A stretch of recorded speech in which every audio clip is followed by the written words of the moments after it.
네, 안녕하세요. 예, 오늘이 이제 문제풀이 마지막 날이네요. 오늘 문제도 몇 개 안 남았어요. 예, 너무 좋아하는구나. 다시 안 본다고? 예, 뭘? 그냥 입에서 나오는 대로 막 던지고 그러면 안 돼. 예, 그 습관이 그 시험장 가서도 말이야. 그냥 생각나는 대로 막 찍고 그런다니까. 예, 신중하게 해야지, 신중하게. 예. 아참 우리 그 지난 주에요. 이제 하나 수정할 게 하나 있는 게 거기 여러분들 좀 질문이 하나 있었는데 이게 개정이 아직 안 돼서 거기 여러분들 381페이지 있죠? 우리 문제위함 381페이지 한번 펴보세요. 거기 우리 381페이지 보시면은 거기 핵심 요약 중에요.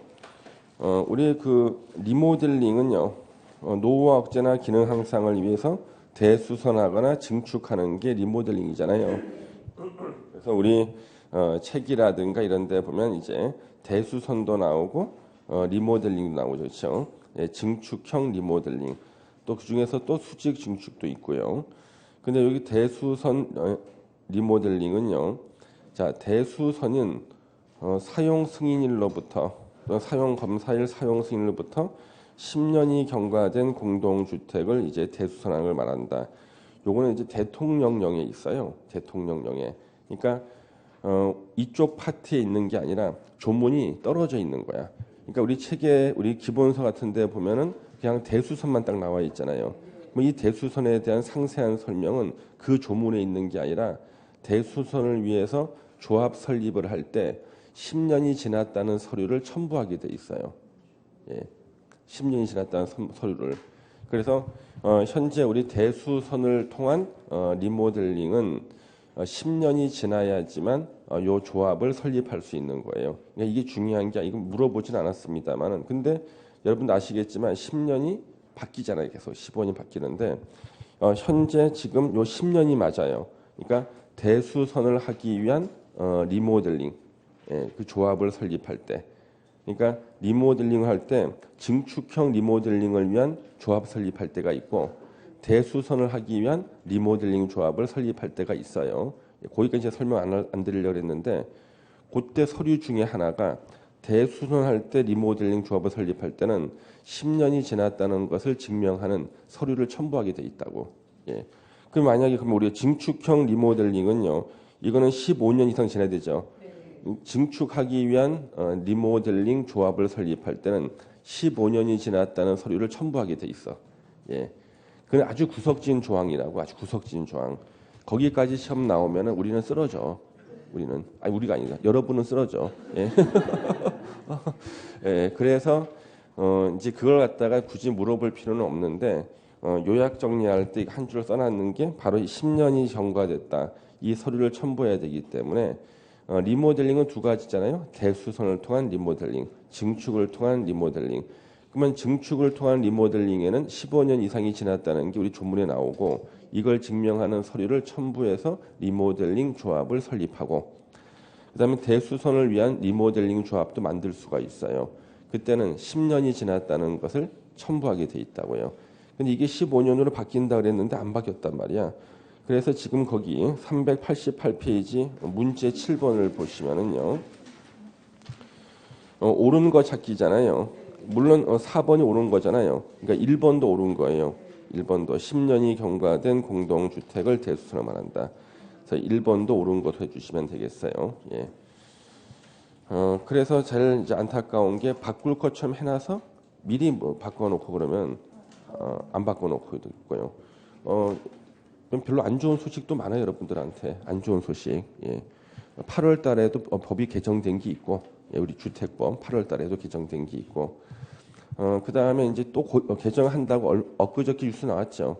예, 투기 과열 지구를 다 확대하면서 지금 투기 과열 지구 조정 대상 지역 전매 금지. 현재 정부가 서울 집값이 계속 오르니까 이것을 잡을 방법이 없어요. 그러니까 계속 뭐 투기 과열 지구 늘리고 전매 금지 늘리고 하는데 절반은 주택법이고요. 3분의 1 정도는 도시 및 주거환경정비법 재건축이고. 예. 그러면 그때 한번 발표가 나올 때마다 우리가 개정되는 게 주택법하고 이 정비법 이쪽 파트에서요. 그런데 보니까 지금 정책을 하시는 분들이 비전문가더라고 보니까 부동산 전문. 그러니까 책으로 공부하신 분들이고 현장에서 안 해보신 분들이야 되게 현장에서. 그 지금 아파트 값이 오르는 이유가요. 그 여러분들 왜 임대사업자 다 등록시켰잖아요. 다주택자요. 그러면 이거 등록하면은 장기 임대사업자는 8년간은 못 팔아요. 임대사업자 등록하는 대신에 세금을 면제해줘. 취득세, 등록세 면제. 그다음에 재산세도 감면해 주는데 대신 8년 안에 팔게 되면은요. 요걸 갖다 다 토해내야 되는 거야. 그러니까 8년간은요. 작년에 등록한 사람들은 앞으로 8년간 다주택을 못 팔아. 그래서 시중에 매물이 안 나오는 거야. 팔고 싶어도 못 팔잖아요. 그러니까 공급이 감소했지. 그래서 세금을 거두려고 임대사업자 등록을 유도하다 보니까 뭐 세금은 거쳤는지 모르겠는데 지금 공급이 다 끊겨버린 거예요. 그러면 사람들이 팔려고 내놔야지만 살 사람이 살 거 아니야. 여러분들 거기 경쟁 나오잖아. 수요 공급 있죠. 공급 감소야. 수요는 계속 증가하는데 공급 감소. 그러면 균형 가격이 더 상승해. 균형 가격이 상승해. 예, 그렇죠. 그래가지고 또 더 웃긴 거는 이제 그 투기 과열지구 막 지정하고 그다음에 이제 재건축 같은 거 억제했잖아요. 올해 재건축을 시행하면은 새 아파트가 3년 후에 공급이 늘어나지. 근데 올해 재건축 못하면은요, 3년 후에 공급된 아파트는 더 줄어들어요. 그래서 작년에 사람들이 대거 임대사업자 등록을 했다고. 근데 그 사람은 앞으로 8년간은요, 이제 공급이 없어지는 거야. 근데 강남 재건축 작년부터 다 막아버렸죠. 그럼 작년에 막았으니까 앞으로 한 3년 이후는 공급이 없는 거네. 예. 수요는 계속 증가하는데. 예. 그래서 그거는 웬만큼 부동산 일을 해보신 분들은 다 알거든요. 나는 이해가 안 되는 거지. 왜 세금 걷는 쪽에서 의견을 낸 것만 이제 한 거예요. 왜 세금 걷는 거. 예. 근데 세금을 이제 못 걷는 이유가 그럼 자 세금을 걷기 위해서 당장 있잖아요. 임대사업자 등록시켰잖아요. 그러면 양도소득세는 이제 앞으로 늘어나 줄어들지 다. 예. 다 이쪽 부분 세금은 늘어나는데 거래가 없으면은요 양도세가 없지. 예, 그렇죠. 그래서 당장 요거는 좀 걷는 것처럼 보이지만 양도소득세는 대폭 줄어들고 주택 가격은 더 상승하고 예, 그렇죠. 근데 뻔한 건데 저 국토부 장관 시켜주세요. 예. 내가 다 해결하고 올게. 예, 예, 예. 예. 그래서 요즘에 보면은, 근데 저는 그 위장 전입도 많이 했고, 차명으로 땅 산 것도 많고 막 그래서 땅 산 것도 많고 그래가지고, 예. 그래서 가장 좋은 게 우리 복부인 있죠. 복부인을 과거를 묻지 말고, 당신이 한 거에 반대로만 해달라 그러면은요, 좀 잡을 수 있고요. 여러분 혹시 그 보이지 않는 손이란 말 들어봤습니까? 예, 그게 제일 중요한 거야. 가만히 놔두면 알아서 자정 능력이 있고 정부는 조금만 개입하면 되는데 모든 것을 다 이렇게 해가지고 국민들이 바보가 아니야. 왜? 여러분들의 부동산 지식이 엄청나요. 예, 정부 정책이 이렇게 나오려 그러면은 미리 대비를 다 하기 때문에 전혀 도움이 안 돼요. 예. 그래서 지금은 이제 집값이 계속 오르고 있어요. 그래서 근데 지금 문제는 거래가 끊겨 있어요. 그래서 엊그저께도 지금 몇 사람이 우리 제자들 막 이렇게 연락이 오고 그러는데 어떻게 하면 좋겠냐 그러는데 손가락에 지문이 없대. 하도 많이 빨아가지고 거래가 없어. 사겠다는 사람은 대기를 하고 있어요. 한 부동산 몇십 명씩. 근데 매물이 없는 거야. 예. 그래가지고 저한테도 계속 전화 와. 안 팔겠냐고. 내가 지금 왜 파냐. 예. 지난달보다 2억이 올랐는데 지난달보다 한 달 사이에. 예. 지난달보다 2억 이상 내놔도 당일날 팔린대. 예, 부동산에서. 예. 자, 이럴 때일수록 공부해서 자격증 따놓는 거야. 예, 그렇죠? 예. 자, 오늘 주택 건설 파트인데요. 자, 어디 보시면 396페이지 있죠? 예. 자, 396페이지 주택 건설 파트입니다. 자, 주택의 건설 파트. 자, 우리 주택 건설 파트에서는 무조건 시험 나오는 게 주택조합입니다. 주택조합. 무조건 시험 나오고, 이거 한 문제 고정. 한 문제 고정. 그 다음으로 중요한 것들이, 이제 그 사업 계획 승인이라는 게 있어요. 사업 계획 승인. 이거는 건축법으로 말하면 건축 허가하고 마찬가지예요. 건축법에서는 건축 허가, 주택법에서는 사업 계획 승인. 그 다음에 사용 검사라는 게 있고요. 이거는 건축법으로 말하면 사용 승인을 말하죠. 사용 승인 말하고요. 그 다음에 비등록 사업자가 있어요. 비등록 사업자. 그러니까 등록을 하지 않아도 이 사업 주체가 될 수 있는 거. 건축법에서는 건축주, 주택법에서는 사업 주체라 그러죠. 등록하지 않아도 사업 주체가 될 수 있는 자. 국가, 지자체, LH공사, 지방공사, 그 다음에 공익법인, 그 다음에 주택조합, 그 다음에 고용자 이런 경우 있었죠. 예, 이런 것들이 중심이에요. 그래서 요거 한 문제 고정, 요 세 개 중에서 하나 나오고, 그러면 주택 건설 파트가 한 두 문제 정도 출제가 된다고 보시면 돼요. 그럼 일단 주택 조합은요, 작년에도 말이죠, 작년 이맘때 기억이 납니다. 작년 이맘때 주택 조합이 개정된 사항들이 많았어요. 개정된 사항들. 그거 시험에 다 나왔잖아, 작년에 또. 예, 그래서 올해는 작년에 개정된 지문들을 더 열심히 좀 보셔야 되고요. 우리 다음 주부터는 이제 문제 풀잖아요. 아침에 나가는 그 사십 문제는 여러분들이 책을 찾지 말고 그냥 찍더라도 머리를 짜내서 한번 찍어보는 거예요. 그렇게 40문제를 풀고 그다음에 수업을 들으면은요, 이제 머리에 이제 자리를 이렇게 잡게 됩니다. 그러면 그 아침에 나가는 40문제는 시험에 안 나올 만한 문제는 절대 없어요. 다 시험에 자주 나오는 것들. 예. 그럼 여러분들이 쉽게 풀 만한 문제는 절반 정도 있는데 그거 방심하면 안 돼. 사람들이 자기가 쉽게 푼다고 해가지고 그 문제를요 자주 안 봐요. 시험 임박할수록. 시험 임박할수록 더 많이 봐야 될 문제를 오히려 건너뛰어. 예, 왜? 지난달에 맞췄거든. 지지난해 맞췄어. 이 문제는 내가 최근 5번 이상 맞췄어. 근데 이제 시험장에 틀리는 거야. 시험장 가서. 왜? 예, 맞췄다 생각해서 안 보다 보니까 정식으로 풀어본 게 한 달 이상 지나버린 거예요. 이게 제일 조심해야 돼. 그래서 아침에 나가는 문제 여러분들이 쉽게 풀 수 있는 문제가 절반 이상 있다고요. 그러면 절반 이상 있는 문제는 뭐냐면 가장 시험에 자주 나오는 거야. 왜? 가장 자주 나오니까 선생님이 제일 많이 설명했겠죠. 그 문제 절대 쉬운 문제 아니에요. 여러분들이 공부를 많이 하고 외워놨기 때문에 쉬운 거예요. 예. 객관적으로는 쉬운 문제도 아니라고. 출제하시는 분들은 여러분께서 잘 알고 있는 거 피해내는 거 그거 아니에요. 본인이 객관적으로 물어볼 만한 문제들, 중요한 거 다 물어본단 말이에요. 단지 우리가 대비를 하고 그것을 10번, 20번 공부를 했기 때문에 쉬운 거라고요. 그래서 진짜 조심하셔야 되는 게 그거예요. 자기가 문제를 푸는데 너무 쉽다 느끼는 문제들 있죠. 그게 안 나오는가?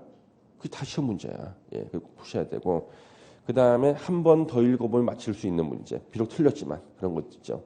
그 같은 남은 시간에 공부하셔야 돼. 예. 그리고 약간 난이도가 있는 문제 중에서 한 10년에 한 번 나오는데 9년 동안 안 나왔어. 그럼 그 문제는 확률이 있죠. 그렇죠? 예. 그 다음에 기출 문제가 전혀 없는 문제, 올해 새로 신설된 문제들 같은 게 있습니다. 그리고 건축법 같은 경우는 틀리라고 내는 문제들이 있죠. 근데 틀리라고 내는 문제도 압축이 가능해요. 그래서 제가 지난주까지 건축사 학원하고 건축기사 학원 강의하시는 최고의 그 선생님들 다 면담했어요. 예. 그래서 이제 건축사 시험이나 이런 데서 나오는 것 중에서 중개사 시험에 나올 만한 것들 다 추려왔습니다. 예, 그런 것들 정리하시면 되겠습니다. 그리고 주택법은 마지막까지 개정사항을 계속 체크해야 돼요. 체크는 제가 하고 여러분들은 결석하지 않으면 되는 겁니다. 예. 저기 기출문제 보시면 1번 문제. 예. 주택법령상 주택건설사업 등의 등록과 관련해서 가로 안에 알맞게 연결된 것을 찾아라. 자, 우리요 등록사업자 국토부 장관한테 등록을 해야지만 사업 주체가 될 수 있는 자는 연간은 1년 내내를 말해요. 하나의 사업이 아니야. 1년 내내 단독주택 20호 이상, 공동주택은 20세대 이상, 만약에 그 공동주택이 도시형 생활주택일 때는 30세대 이상, 또 도시형 생활주택 중에서 원룸형 주택과 85초가 주택 한 세대를 함께 건축할 때도 30세대 이상을 연간 건설하려고 하는 자, 연간 1년 내내 1만 제곱미터 이상의 대지를 조성하려고 하는 자는요, 국토부 장관에게 등록하여야 한다요.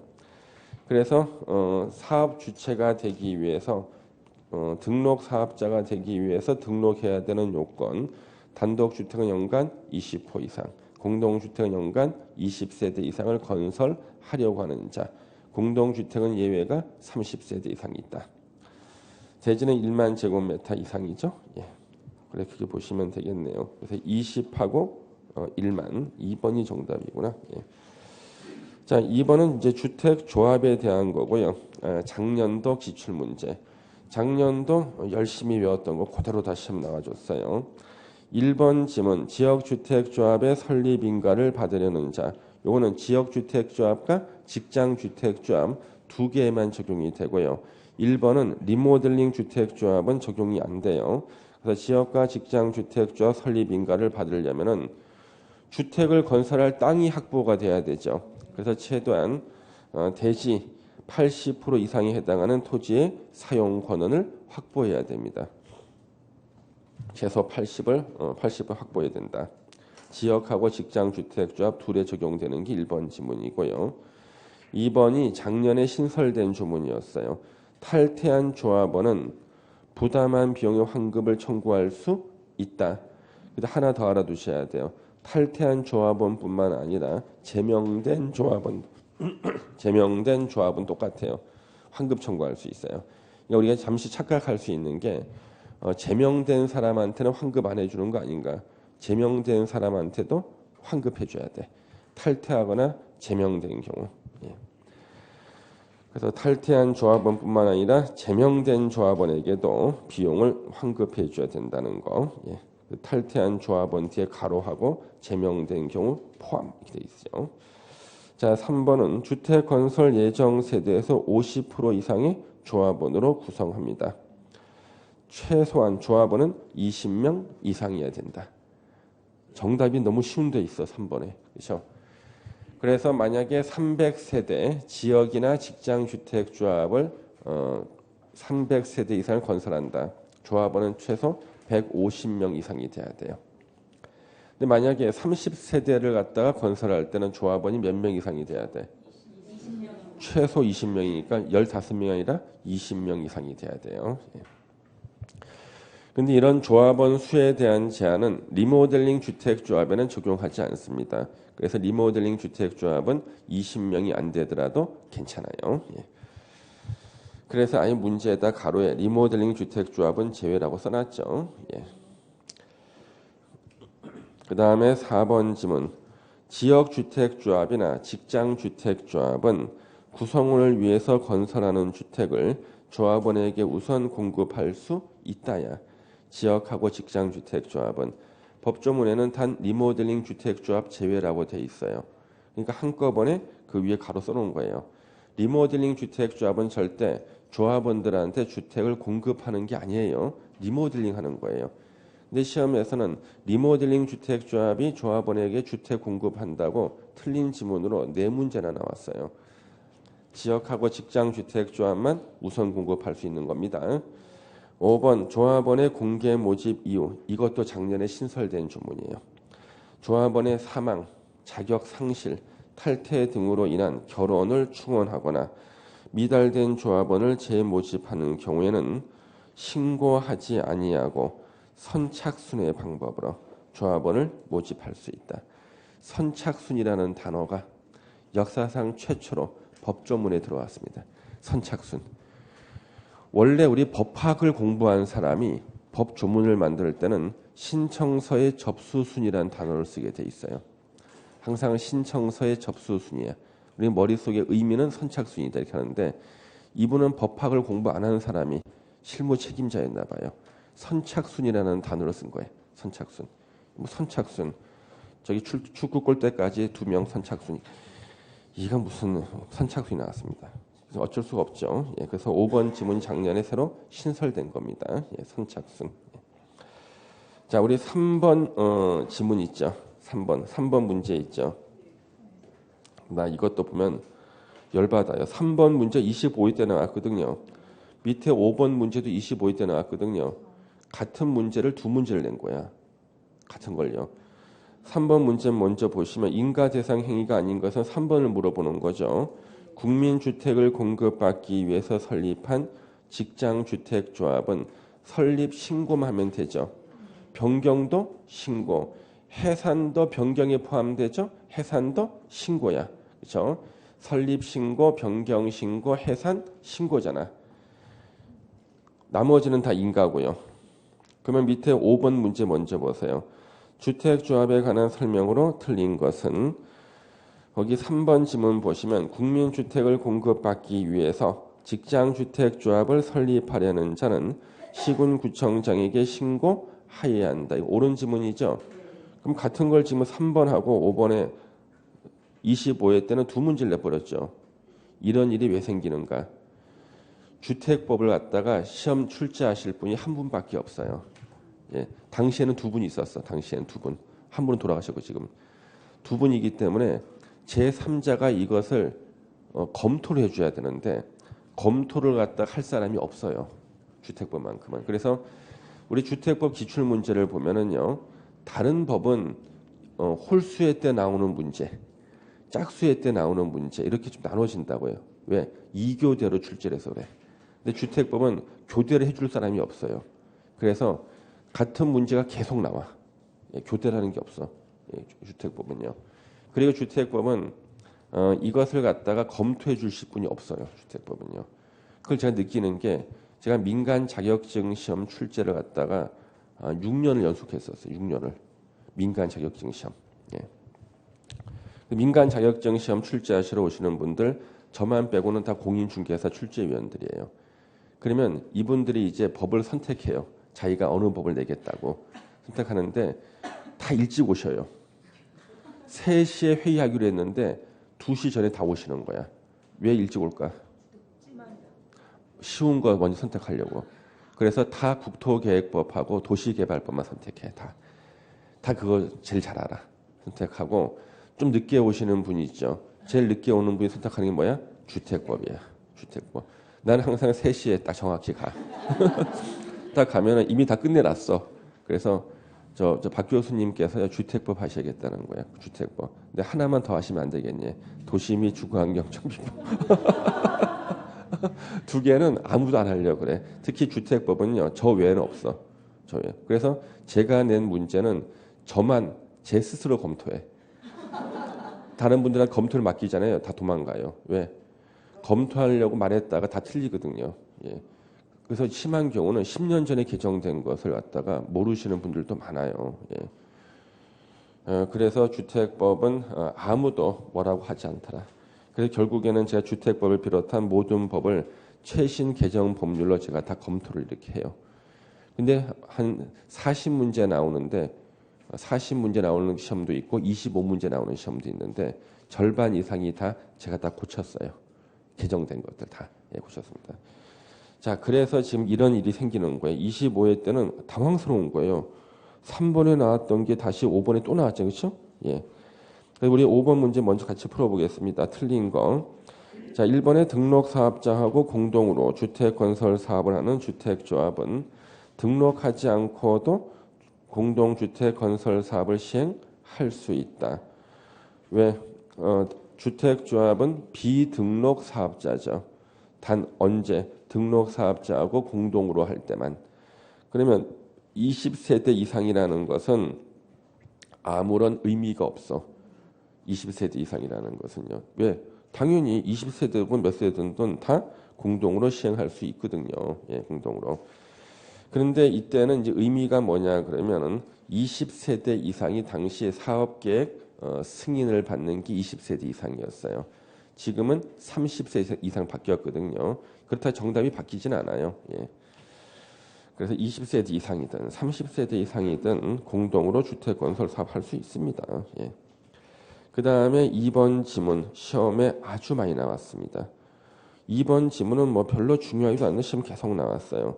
그럼 2번 지문이 시험에 탁 튀어나오기 시작한 때가 언제냐 그러면은 2번 지문이 예전에요. 그 노무현 대통령께서 계실 때입니다. 그때 여자 법무부 장관이 있었습니다. 여자 법무부 장관이. 그 여자 법무부 장관이 살고 있는 아파트가 리모델링을 한다는 거야.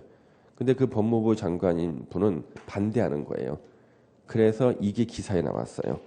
리모델링 주택조합은 리모델링 결의에 찬성하지 아니하는 자의 토지나 건축물, 토지만 하는 게 아니라 토지나 건축물, 당연히 토지에 대해서도 매도 청구할 수 있다죠.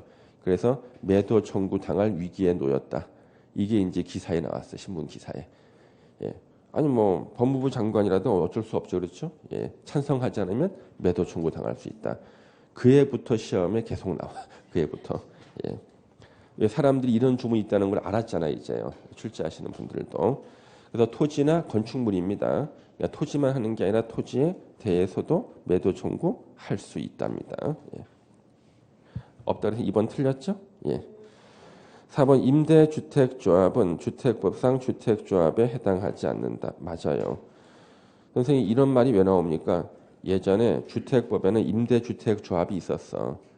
예, 임대주택조합이 있었다. 예전에. 지금 없어요. 예, 주택법에는.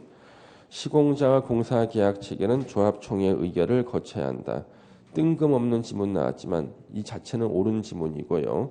예, 우리가 뭐 한번 읽어보는 정도로 만족하시면 돼요. 그 다음 우리 4번 문제를 보시면 주택조합에 관한 설명으로 옳은 거 찾기. 리모델링 주택조합은 등록사업자하고 공동으로 주택건설 사업을 시행할 수 있다. 틀렸다.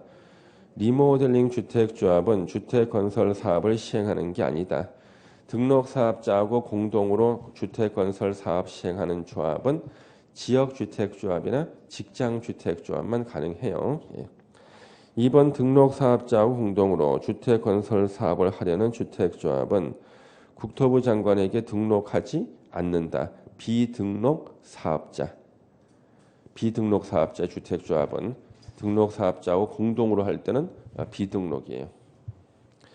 3번 또 나왔지? 주택 및 토지에 대해서 매도 청구할 수 있다.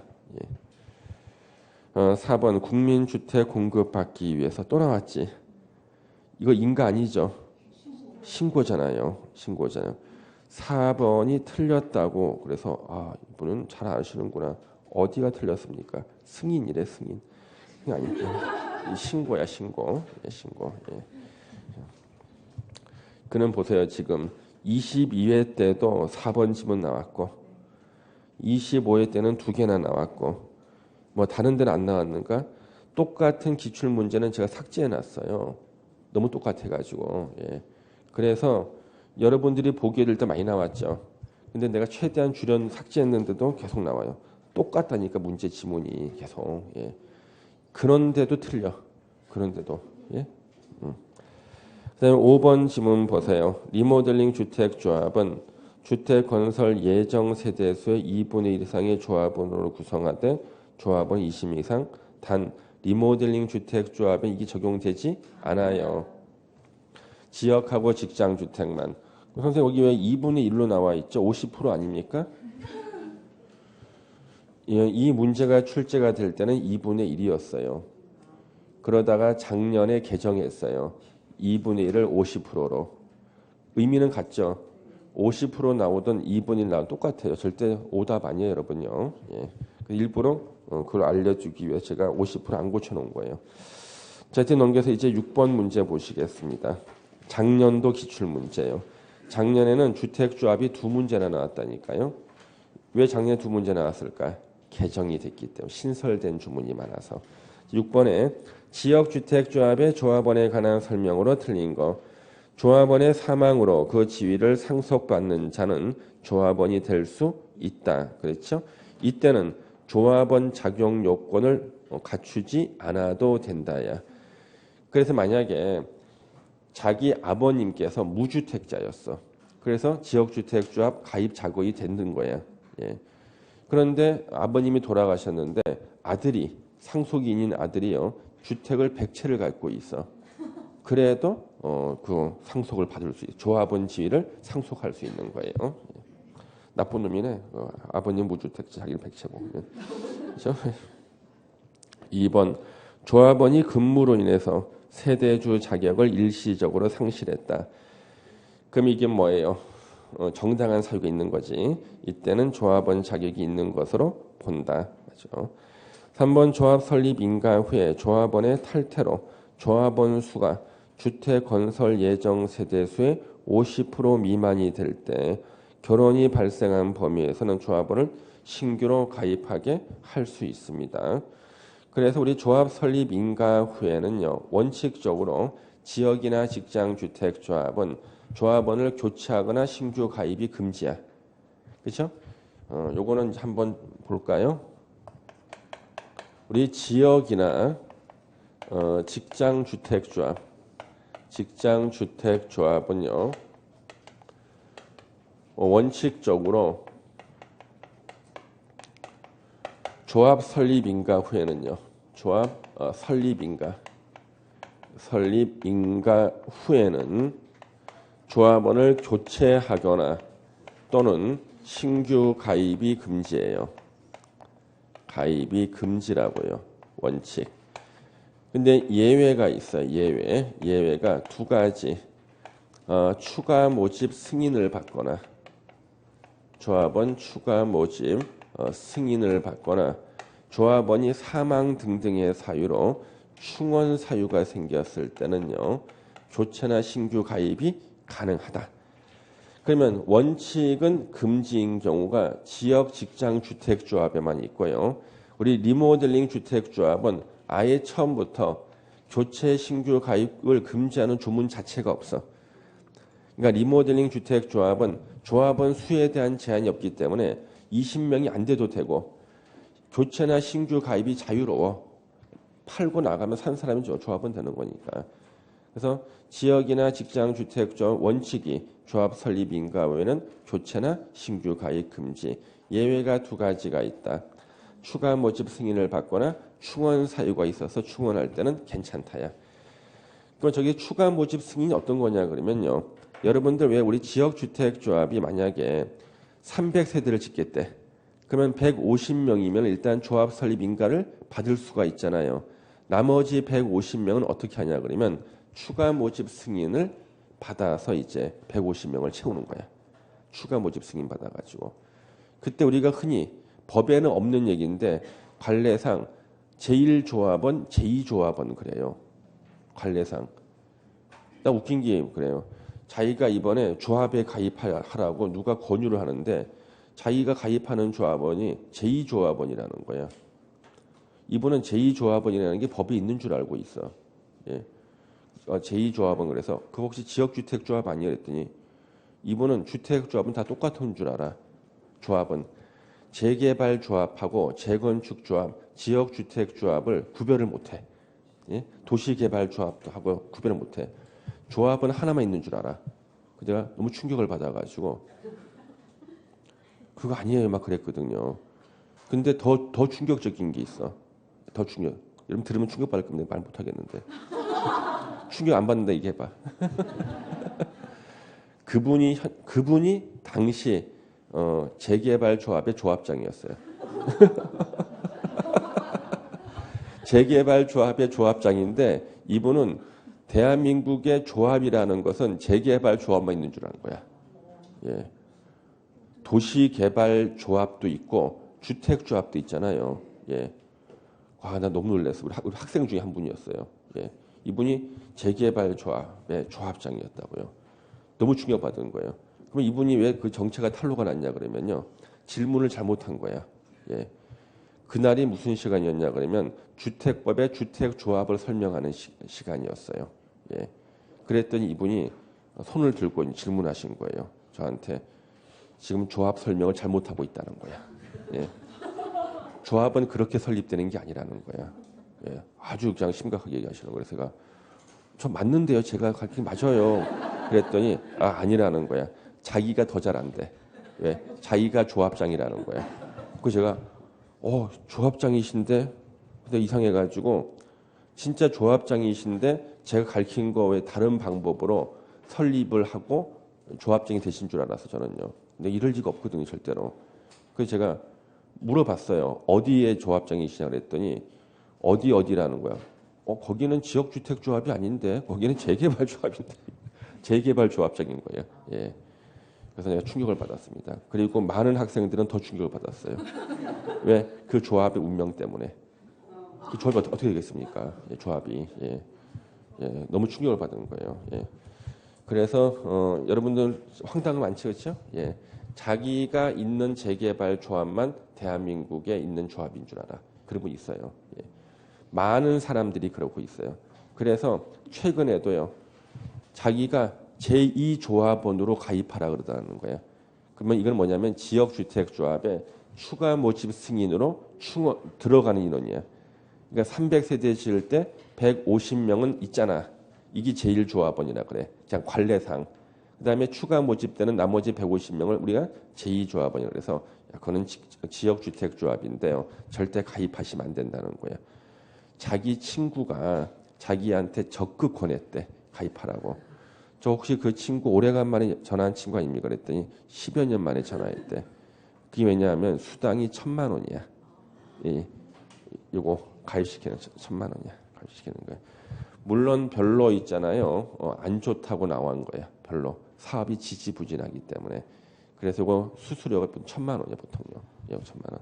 그래서 한 오랜만에 전화한 친구가 얘기하면은 요거다 이거지. 예, 가입비 1,000만 원. 예, 가입 수수료. 충원 사유는 사망이라든가 등등 했을 때 이제 충원 사유가 되는 거고요. 예. 자, 그러면은 이제 거기 보셨습니다. 3번 지문은 조합 설립 인가 후에 조합원의 탈퇴도 충원 사유예요. 탈퇴해가지고 50% 미만이 될 때 탈퇴 등등으로 결국 50% 미만이 되면 충원해야 될 거 아니에요, 그렇죠? 예, 신규 가입하게 할 수 있고. 조합 설립 인가 후. 자, 이 4번 지문 작년에 우리 시험 보기 전에 그렇게 외웠습니다. 조합 설립 인가 후에 조합원으로 추가 모집되는 자가 조합원 자격 요건을 갖추었는지를 판단할 때는 추가 모집 공고일을 기준하는 게 아니죠.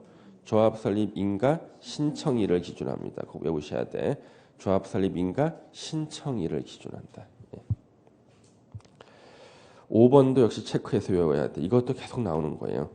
조합원 추가 모집에 따른 주택조합 변경 인가 신청은 언제까지? 사업계획 승인 신청일까지 해야 돼요. 4번하고 5번 지문은 체크해서 꼭 기억하셔야 됩니다. 예. 그래서 우리 9월 달에 또 문제도 다 집어넣어놨지 또. 예. 잊을만 하면 한 번씩 외우고. 예. 그다음에 7번. 이 7번 문제 나왔을 때요. 많은 학생들이 충격을 받았어요. 어떻게 내가 이걸 외우지 하며 가지고 지역주택조합총회 필수적 의결사항에 해당하지 않는 거. 몇 번이 정답입니까? 주택 상환 사채이기 때문에 왜 나와? 그렇죠? 그래서 주택 상환 사채는 누가 발행해? 한국토지주택공사와 등록사업자. 한국토지주택공사와 건설에서 해당되는 등록사업자가 발행하는 게 주택상환사채라고. 이게 왜 지역주택조합총회 왜 나오냐고. 아무리 공부를 못해도 3번을 다 찍을 수밖에 없죠. 예, 3번이 정답입니다. 예. 전혀 엉뚱한 게 나온 거죠. 예. 그래서 이게 엉뚱한 것이 나오면 5개의 지문을 읽어보면 그 안에 정답이 있어요. 예. 자, 8번 주택단지 전체를 대상으로 증축형 리모델링을 하기 위해서 리모델링 주택조합을 설립하려는 경우 조합 설립 인가 신청 시 제출해야 될 첨부 서류가 아닌 것은 머리가 띵해. 나 이런 거 못 외웠거든. 예, 못 외웠거든. 이거 띵한 거야. 그래도 정신을 차리고 이런 것일수록 5개의 지문 안에 정답이 있다 그랬거든요. 딱 봤더니 3번이 보이네. 왜? 이거는 지역하고 직장주택조합. 지역하고 직장주택조합은 최초로 주택을 건설하는 거잖아요. 그러면 당연히 80% 이상 토지에 대한 토지 사용 승낙서 이게 있어야 되거든요. 이거는 리모델링 주택조합은요. 기존에 주택을 다 건설했잖아요. 건설할 때 이미 이게 다 갖췄다고. 리모델링 할 때는 3번이 필요가 없어. 그래서 다 3번 찍었다고요. 이때 제출해야 될 첨부 서류는요. 증축형일 때는 15년이 경과했음을 증명하는 서류잖아요. 이 증축형이라고 했잖아요. 아까 제가 수정해 준 거 대수선형 리모델링일 때는요. 10년이 경과했음을 증명하는 서류를 첨부하게 돼 있어요. 이때요. 그래서 일단 문제에서 증축형이라고 말 써준 이유가 15년 이상을 경과했다는 것을 증명하는 서류 이걸 내놓기 위해서 말한 거고 만약에 대수선을 하는 리모델링일 때는 서류가 10년으로 돼 있어요. 10년 이상이 경과됐음을 증명하는 서류 첨부하게 돼 있고요. 이것저것 다 볼 필요도 없고 3번 일단 틀린 거지 그렇죠? 나오면 안 되는 게 있다고. 그래서 엉뚱한 문제처럼 나왔을 때 당황하지 말고 5개 지문안을 읽어보시면은 정답이 있는 것이 보여요. 정상적인 수험생이라면. 단서가 정상적인 수험생. 선생님 저는 정상이 아니에요. 괜찮아요. 대부분 그런 셈이 다 붙었어요. 자 우리 9번 문제 이제 매도 청구권이 나왔거든요. 이 매도 청구권도요. 2년에 한 번 정도는 우리가 예상이 가능하단 말이야. 2년에 한 번 정도. 우리 매도 청구권 한번 정리를 해보겠습니다. 매도 청구권은요. 우리가 이제 법조문에서는 쓰면 안 됩니다만은 이게 알박기를 방지하는 거예요. 알박기 들어보셨죠? 앞으로 아파트가 장차 들어설 예정지처럼 보여. 저 땅이 10만 평이면은 아파트가 들어설 그 위치에다가 땅 몇 평을 사? 한 서너 평 사는 거야, 땅 서너 평. 우리 바둑판에다가 알을 놓듯이, 바둑판에다가 바둑알 놓듯이 몇 평을 사요. 나중에 이제 건설회사가 아파트를 지으려고 봤더니 그 몇 평의 땅이 가로막아 가지고 아파트를 못 짓는 거야. 그러면은 이 알박기 할 때 제일 좋은 위치가 어디냐 그러면 이건 가르치면 안 되는데 아파트 단지 진입로야. 진입로가 될 위치라고요. 딱 해놓으면 이 아파트가 1,500세대를 만들기 위해서 아파트를 지을 때 진입로야. 진입로 될 거야. 그러면 요 진입로를 바꾸기 위해서는요 한 공사비가 50억이 더 들어가. 이 사람은 원하는 게 한 3억 정도를 원해. 자기는 땅 300만 원 주고 샀거든. 그래가지고 하는 게 이게 이제 알박기거든요. 알박기. 이 매도 청구권이 바로 알박기를 방지하려고 나온 건데 지금은 아주 지나치게 돼 있어요. 먼저 대지 사용 권원, 대지 사용 권원,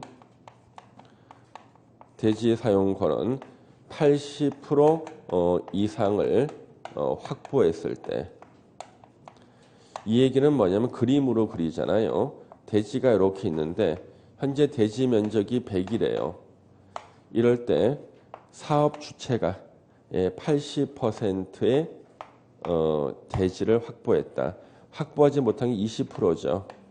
이거는 알박기한 땅으로 보겠다는 거예요. 그래서 이 땅 소유자한테 시가에 따라서 팔아라. 매도 청구는요. 시가에 따라서 팔아라는 거예요. 공시지가 아니야. 이게 시험 문제예요. 시가에 따라서 팔아라 그러는 거죠. 근데 이 20%의 땅을 가지는 사람이 알박기한 사람이 아니라고 입증이 되면 매도 청구 못해. 알박기한 사람이 아니라고 인정하는 것은 10년 이전부터 소유한 자부터 소유한 자는 알박기한 사람이 아니에요. 이 사람한테는 매도 청구 못합니다. 선생님 10년 이전이 무슨 뜻이죠? 11년, 12년 전부터 소유한 사람을 말해. 11년, 12년 전부터. 그러니까 10년보다 더 옛날부터 소유한 사람을 말해. 그 얘기는 11년, 12년 전에는 거기 아파트가 들어설 것을 미처 예상할 수 없다는 거예요. 그때 산 사람은요.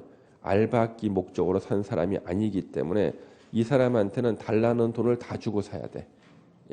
그러면 언제가 기준일이냐 그러면요. 지구 단위 계획 구역 지정한 날. 지구 단위 계획 구역 지구 단위 계획 구역으로 구역 지정을 결정한 날입니다. 그러니까 지구 단위 계획 구역 지정한 날로부터 10년 이전부터 소유한 자는 매도 청구를 그 사람한테 못해. 알박기 한 사람이 아니야. 그러면 8년, 9년 전에 산 사람은요, 예상할 수 있었다는 거야. 그래서 그 사람한테는 매도 청구할 수 있어요. 이때 요 10년은요, 상속이 있었으면은요, 피상속인의 소유 기간하고 합산한다. 이거는 없어도 당연한 거거든. 근데 써줬어요, 그냥 친절하게. 그 다음에 이제요, 대지 사용 권원이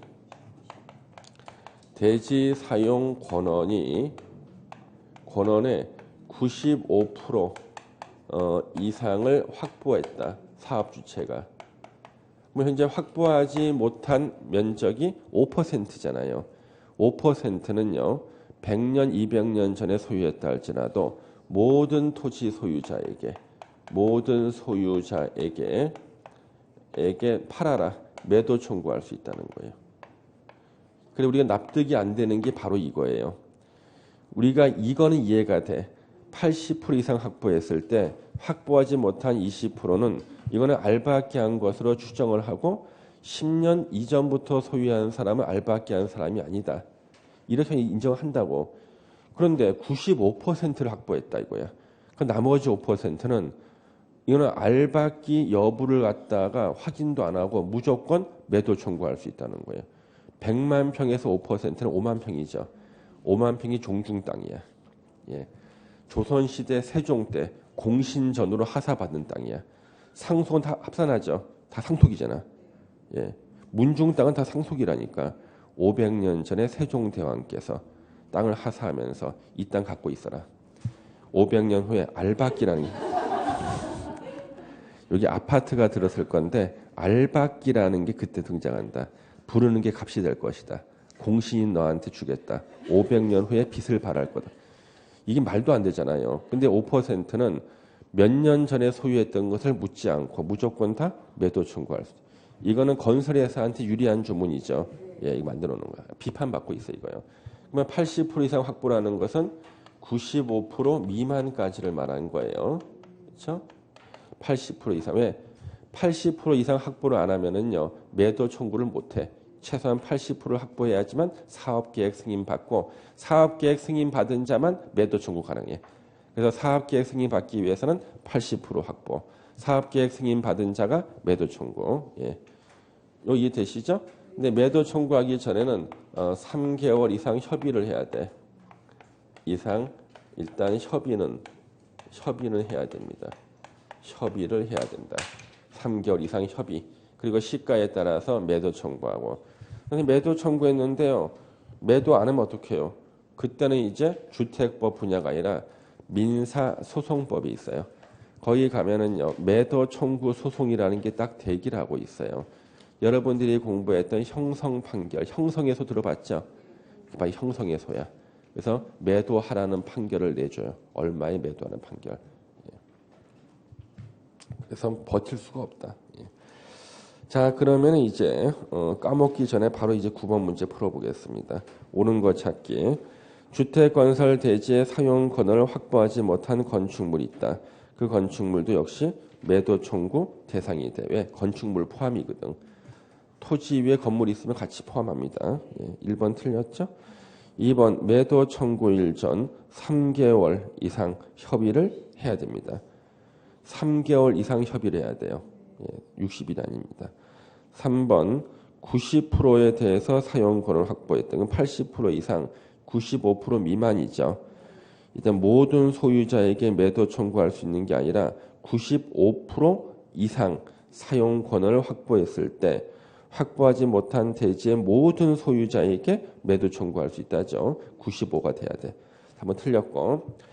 사업 주체가 주택 건설 대지 면적 중 80%에 대해서 사용권을 확보했을 때 사용권을 확보하지 못한 대지의 소유자 중 지구 단위 계획구역 결정 고실 10년 이전에 해당 대지의 소유권을 취득해서 계속 보유하고 있는 자에 대해서는 매도 청구를 할 수 없다. 4번이 오는 거네.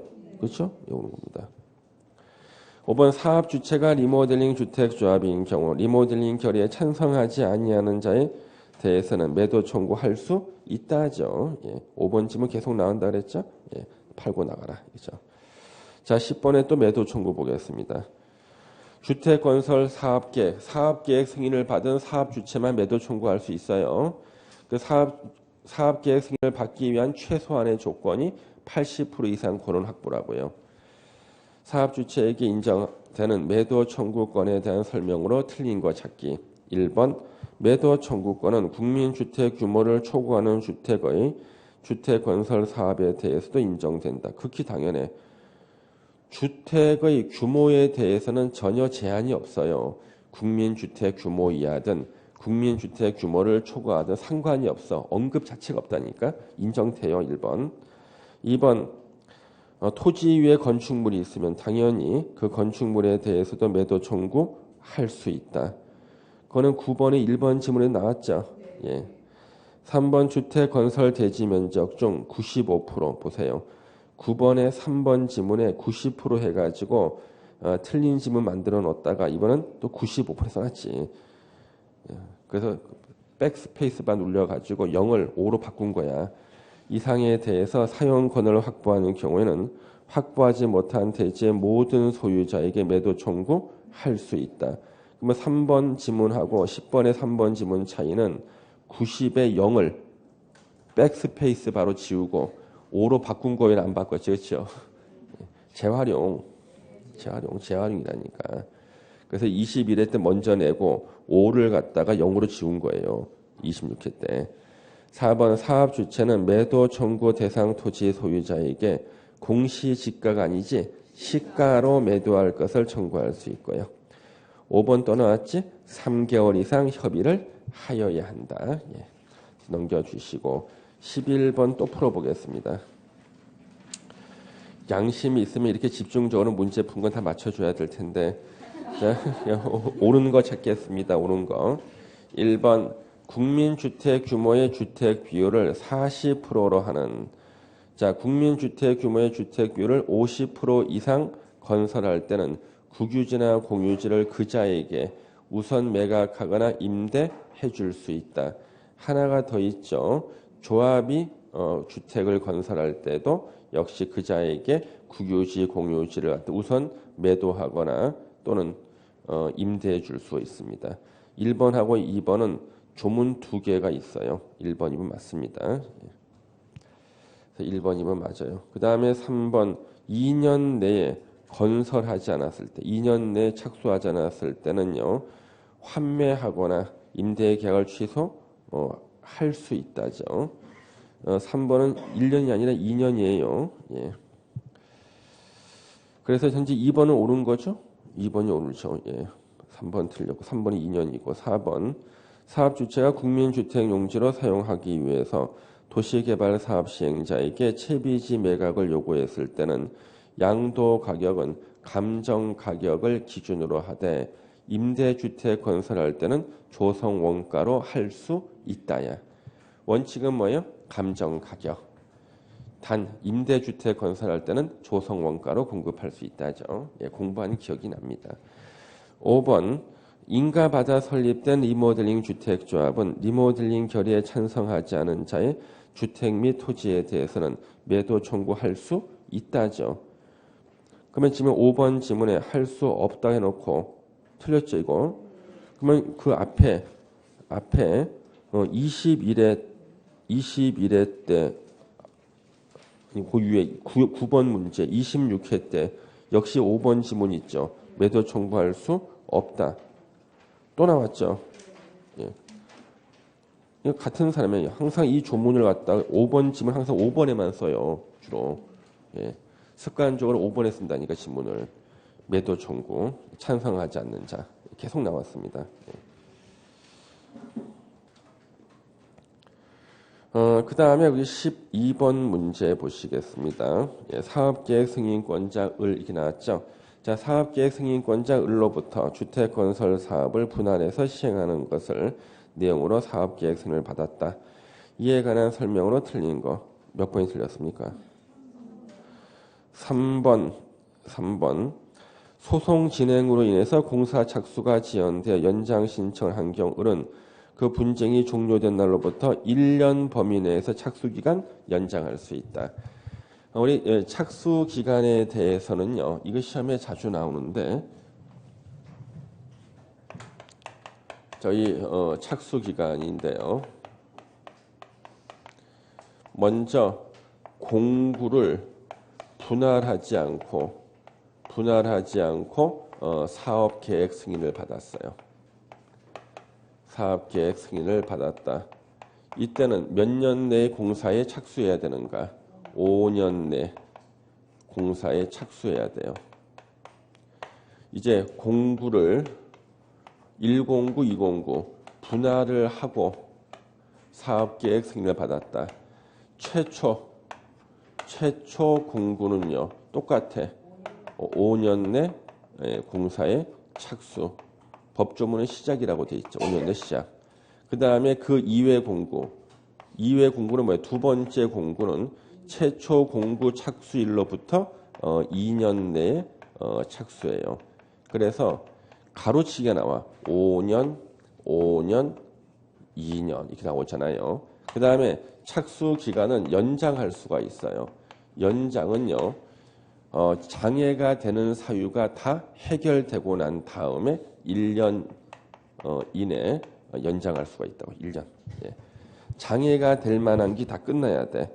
그러면 분쟁이 종료된 날이 바로 뭐야? 장애가 될 만한 게 끝났죠. 그래서 1년 내에 착수기간, 1년 범위 착수기간 연장할 수 있다요. 예. 1번은 당연히 사업계획 승인 사항을 고시해야 되고요. 예. 최초 공사 진행하는 공구 외에 두 번째 공구부터는 최초 착공 신고일로부터 2년 내에 공사 시작. 4번은요. 사업계획 승인을 취소할 수 있다. 예. 파산했다면요. 예. 5번은요. 예. 역시 사업계획 승인을 취소할 수 2년이 지났음에도 공사를 시작하지 아니한 경우 그는 사업계획 승인을 취소할 수 없다. 5번을 갖다가 이해를 할 줄 알아야 돼요. 예. 자, 5번은 왜 나오냐 그러면 자 최초 공사를 진행하는 공구 외의 공구니까 두 번째 공구죠. 그렇죠? 두 번째 공구가 2년이 지날 동안 공사에 착수를 안 한 거예요. 이것도 만약에 사업계획 승인을 취소하게 되면은요. 누가 피해를 받아요? 최초 공구 피해 받잖아요. 그래서 취소할 수 없다야. 예. 먼저 한 공사가 뭐가 되는 건데. 그렇죠? 그래서 취소할 수는 없습니다, 이거. 예. 5번 지문을 이해하셔야 돼요. 법조문에 있어요. 그 분양받는 사람들을 갖다가 위해서 이 사람이 이뻐서 취소할 수 없다 해놓은 게 아니야. 예. 분양받는 사람을 보호하기 위해서 하는 거예요. 자, 13번이 이제 사업계획 승인에 대한 게 나와 있죠. 자, 우리 이것은 주택법에서요. 원칙적인 사업계획 승인권자는 지자체장인데 예외적으로 국토부 장관이 사업계획 승인권자가 될 수가 있어. 한국토지주택공사나 국가가 사업 시행할 때 예. 국토부 장관이 사업계획 승인권자. 그 다음에 지역균형개발, 긴급한 주택난 해소, 지역균형개발 등은요. 국토부 장관이 사업계획 승인권자가 돼요. 1번이 일단 정답이 되고요. 이거는 어차피 다시 한번 또 정리할 기회가 있어요. 14번의 사용검사. 14번에 틀린 게 몇 번인가요? 1번. 동별로 사용검사 받을 수 있다죠. 사업계획 승인 조건이 이행되지 않은 경우는 사업계획 승인이 이행 조건이 안 됐습니다. 그렇지만 완료된 주택에 대해서는 동별로 사용검사 받을 수는 있어요. 예. 동별로 사용검사 받을 수 있습니다. 그 다음에 2번 예. 사업주체가 파산했다. 그러면 사용검사 누가 받는가? 시공보증자나 입주예정자 대표이가 대신 사용검사를 받아야 되는데 시공보증자가 없을 수도 있고요. 시공보증자도 파산할 수도 있어. 그럴 때는 입주예정자 대표이가 사용검사를 받아야 됩니다. 시공자 선정해서 잔여공사 완공하고 사용검사 받습니다. 3번 공구별로 분할해서 공구별로 사용검사 받을 수 있다. 우리 공구의 특징이 뭐예요? 착공 신고와 사용 검사를 공구별로 할 수 있다. 기억나시죠? 사용 검사는 15일 내에 해야 돼. 이것을 7일로 바꿔서 틀리게 낸 문제만 2문제가 있어요. 왜 틀린 지문으로 7일을 썼을까요? 건축법에서 사용 승인을 신청하면은요 7일 내에 검사를 하고 검사에 합격했을 때 사용 승인서를 교부해야 된다고 나옵니다. 헷갈리라는 거예요. 이거는 15일입니다. 5번 공동주택이 동별로 공사가 완료되고 임시 사용 승인 신청이 있는 경우 대상 주택이 사업계획 내용에 적합하고 지장이 없는 때, 자 세대별로 임시 사용 승인 할 수 있다. 시험에 아주 많이 나왔죠. 공동주택이 안에서 세대별로 임시 사용 승인 할 수 있고요. 자 15번에 틀린 게 몇 번일까요? 5번. 예. 그 사유가 없어진 날로부터 1년 범위 내에 착수기간 연장할 수 있다죠. 작년도 기출문제죠. 우리 학원에서 이거 틀린 사람 아무도 없어요. 작년에 이거 하도 공부를 많이 해서 문제 풀면서. 자 1번 보세요. 한옥 50호 이상. 원래 단독주택은 30호 이상 지을 때 사업계획 승인 받지만 예외가 있었죠. 한옥은 50호 이상. 우리가 공구를 분할하기 위해서는 몇 세대 이상이 돼야 돼요? 600세대 이상. 공구별 300세대니까. 예. 그 다음에 착수 기간이 연장되지 않았다. 자, 승인 받는 날로부터 몇 년 내? 5년 내 공사 시작이죠. 그렇죠? 그 다음에 사업계획 승인 신청 받았을 때 승인 여부 통보는 며칠 내? 60일 내. 15번에 나오는 지문들은요. 작년에 9월 달에 각각 2문제 이상씩 다 풀어봤던 문제예요. 예. 잠시 쉬었다 이제 적중 예상 문제 몇 개 보고 이제 주택 공부 보겠습니다.